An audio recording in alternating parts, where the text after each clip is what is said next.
Pogovarjamo se z Danico Kurent, članico Društva upokojencev Zagorje ob Savi, ki je po izobrazbi diplomirana organizatorka dela, je tudi defektologinja, magistrica socialnega dela, družinska mediatorka, ima pa izkušnje z delom na Centru za socialno delo in tudi na področju izobraževanja otrok s posebnimi potrebami. Na Zvezi Društev upokojencev Slovenije ste izobraževalka odraslih v programu Starejši za starejše. Gre za socialno-varstveni program, ki v Sloveniji deluje že 20 let, kjer starejši upokojenci, prostovoljci obiskujejo starejše na 69 let, ki so sami doma, ki niso v institucionalnem varstvu in so potrebni različnih oblik pomoči. Zdaj za uvod bi mogoče malce pogovorili o tem, kakšen je pomen oziroma vloga izobraževanja v programu Starejši za starejše, zakaj izobražujete, usposabljate. Ja. Sam motiv prostovoljcev, da želijo pomagati starejšim, ni dovolj, ker potrebujejo znanje oziroma predvsem pa veščine komunikacije, kajti velikokrat se znajdejo v različnih situacijah, spoznavajo različne okoliščine, včasih so potisnjeni tudi v vlogo, da bi morali posredovati med svojci in uporabnikom. Skratka, so neka tretja oseba oziroma most med svojci in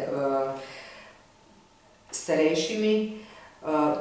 Morda tudi zaznavajo oziroma potrebno je, da znajo zaznavati eventualne elemente nasilja, predvsem psihičnega, materialnega. Seveda je pa tudi potrebno postaviti neke meje, nek okvir, da sta oba zadovoljna, kajti včasih so tudi pričakovanja obiskovancev oziroma uporabnikov večja, kot prostovoljci lahko nudijo.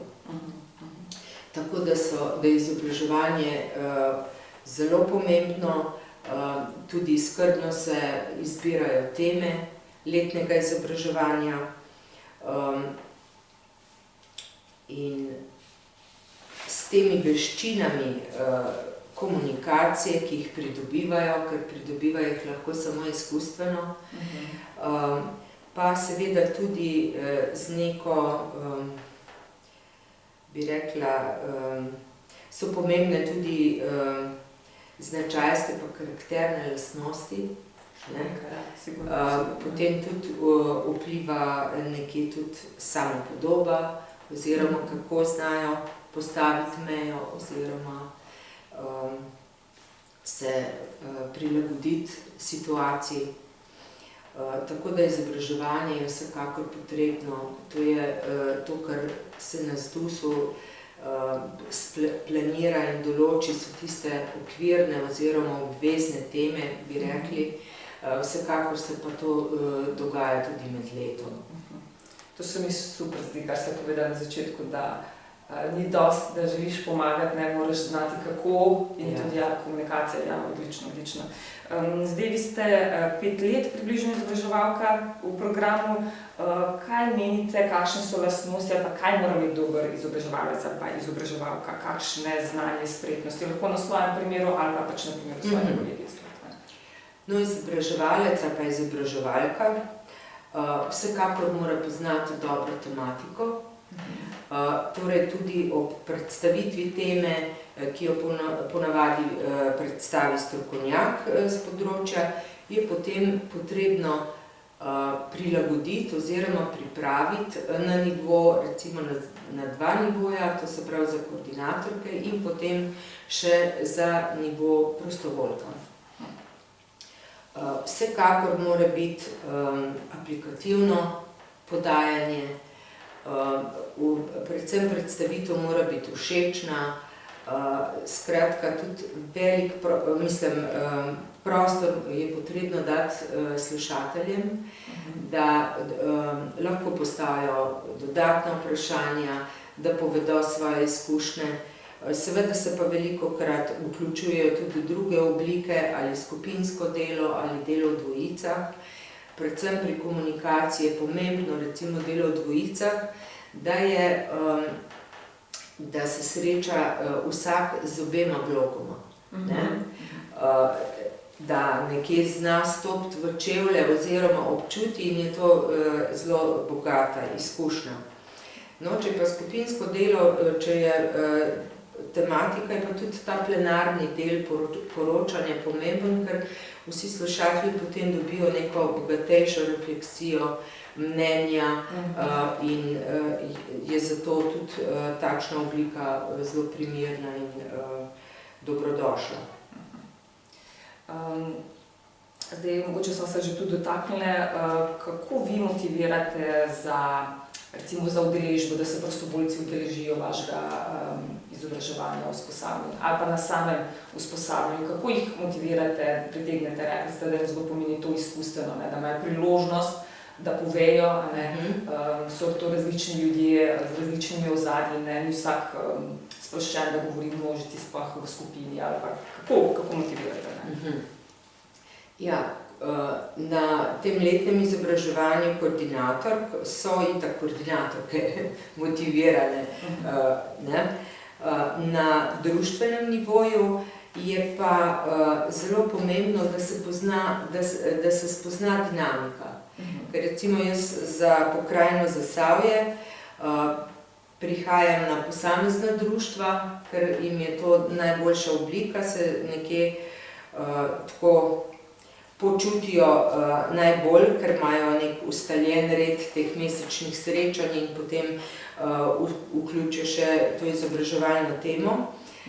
Zanimivo je, da je dinamika v vsakem društvu malo drugačna. In predvsem je treba vedno izhajati iz te dinamike. Tudi že na začetku recimo jih povabim, da bomo skupaj predelali oziroma predelali to temo, skratka se pogovorili o izkušnjah in tako. Tako da na društvenem nivoju absolutno ni težav oziroma so zainteresirani.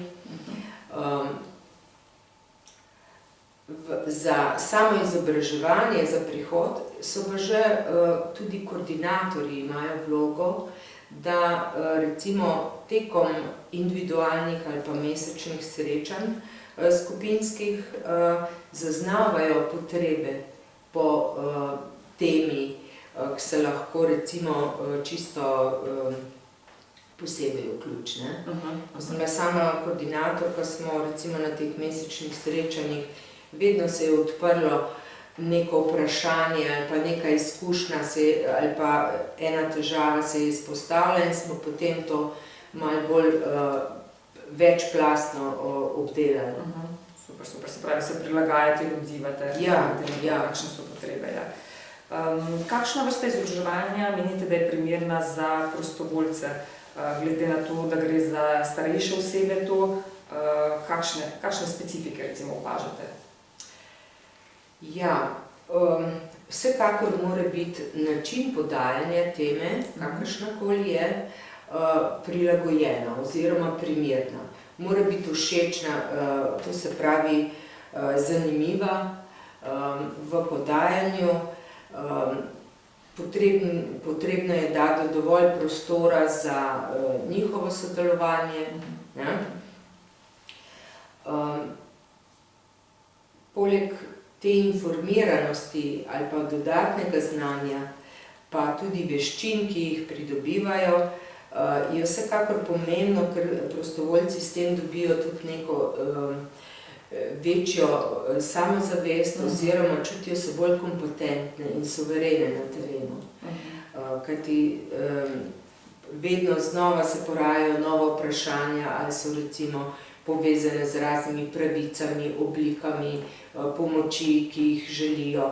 In vsaj to osnovno informiranost naj bi imel prostovoljec, če drugega ne, samo kam se naj obrne.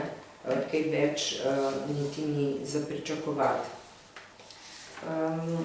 Nekako sva se tega že dotaknili, ampak ali menite, da imajo vaši prostovoljci da imajo kakšne težave recimo pri osvajanju novih znanj, novih tem, opažate, da jim?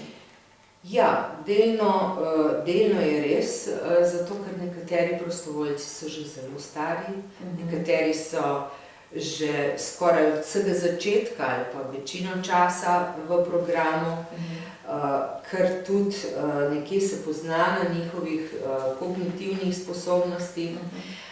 Mogoče opažam, da ti zelo težko nekje razmejijo, postavijo mejo,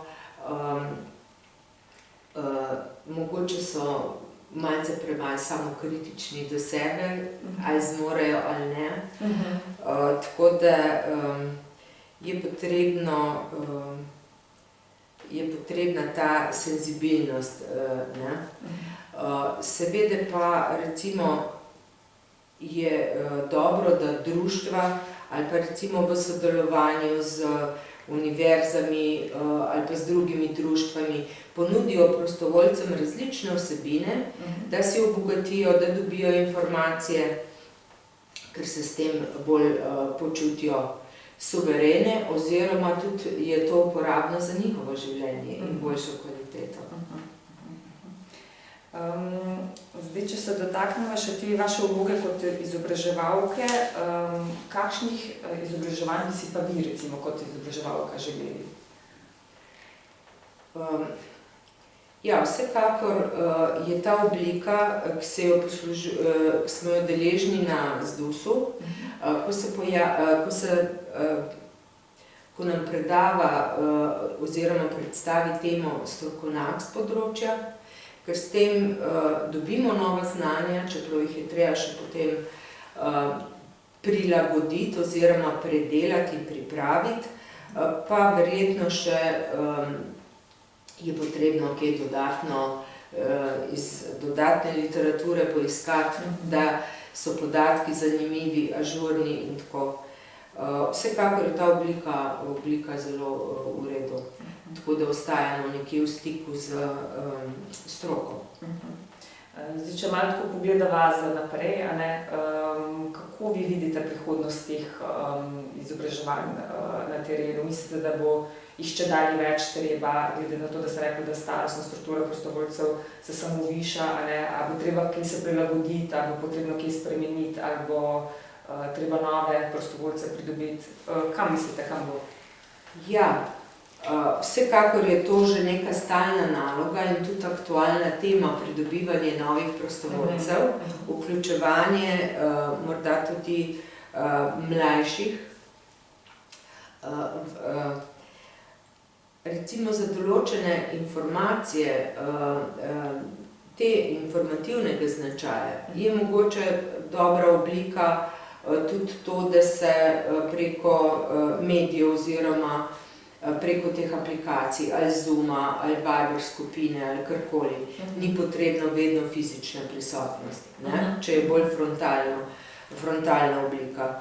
Vsekakor pa je ta skupinska oziroma v živo, pa seveda daje recimo ta oseben kontakt oziroma tudi medsebojno sodelovanje, izmenjavo in je to vsekakor dobrodošlo.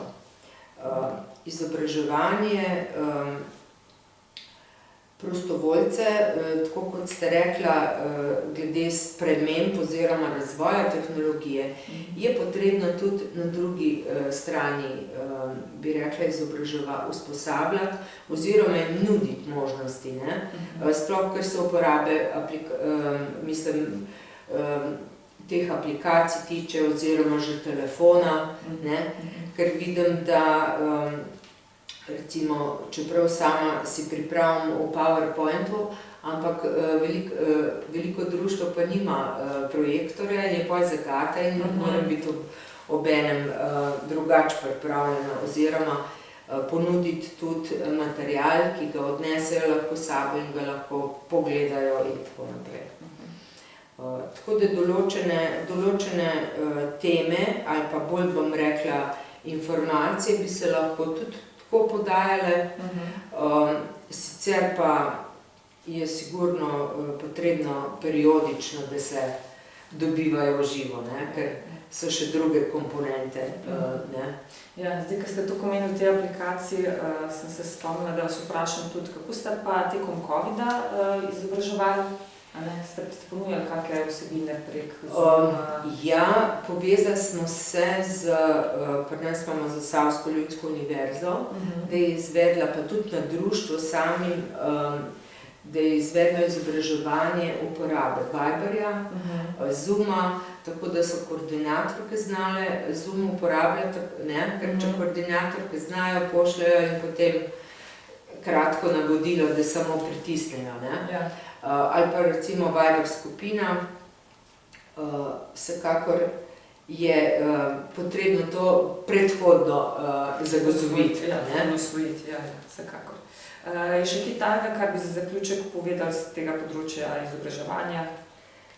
Ja, izobraževanje, neko kontinuirano se mi zdi zelo pomembno.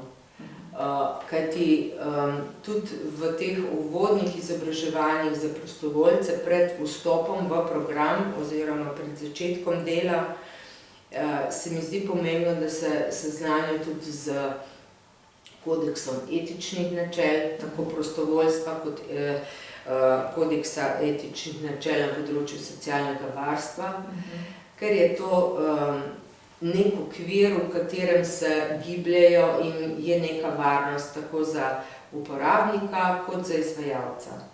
In eno izmed načel je tudi nekje dolžnost izobraževanja oziroma usposabljanja.